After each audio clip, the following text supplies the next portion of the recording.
So case number two.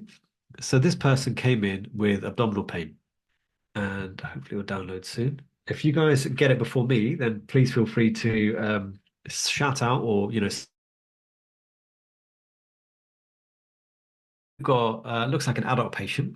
You can tell that because if you look at the iliac wing, iliac blades, they look like they're fused. There's no growth plates there whatsoever. And the actual bones, you can see there's a spine, kind of got this kind of lateral osteophytosis, a bit of osteophytosis there.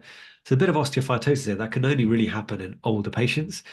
And then you can see multiple loops of dilated bowel, right? That's what it looks like. So if I could try and draw some here, so let's do that. So draw around there and there. So this looks like very dilated bowel. Then you've got to look for like whether it's Haustra or whether these are, it's not a bad shout actually. Someone said, could this be about a volvulus? So it's not a bad shout. I think it's a good idea. But when we are looking for a volvulus, we'll be looking for like a dilated viscus coming from the pelvis, either going towards the right or either going towards the left. If it's going towards the left and looks like a coffee bean, then we're thinking along the lines of a sigmoid volvulus. If it's the other way, if we're going to the right, then you think about cecal volvulus. So actually, I would probably not go with the cecal volvulus. So toxic megacolon is not a bad shout as well because yeah, it does look a little bit featureless.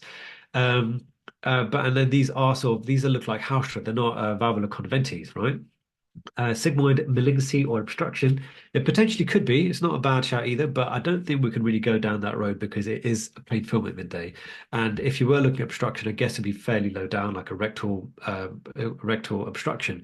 But actually, I think someone has written double wall sign, and what I assume they mean by that is that normally when you see bowel wall, so I'm going to just draw the bowel wall here. So you see that bowel wall, you should see one side, but not really the other side. And actually, when you look here, you can see bowel wall here, but you can also see this side and this side.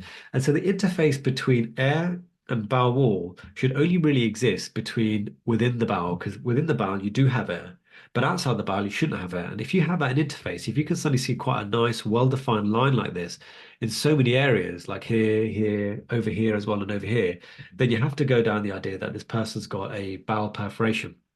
And that's exactly what this patient had. It could be quite a serious condition, and they're an older patient. And unfortunately, I think this patient passed away before they were able to get any further imaging. But exactly right. So it's going to be perforation because of that interface. So you've got to remember that when you're looking at X-rays and CTs, it's all about density.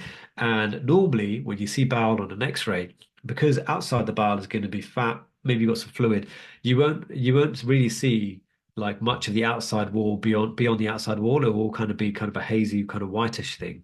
But in this situation, you can see it so well that this has to be air on both sides, giving you that quite nice, or not so nice for the patient, but the interface of what essentially is a perforation.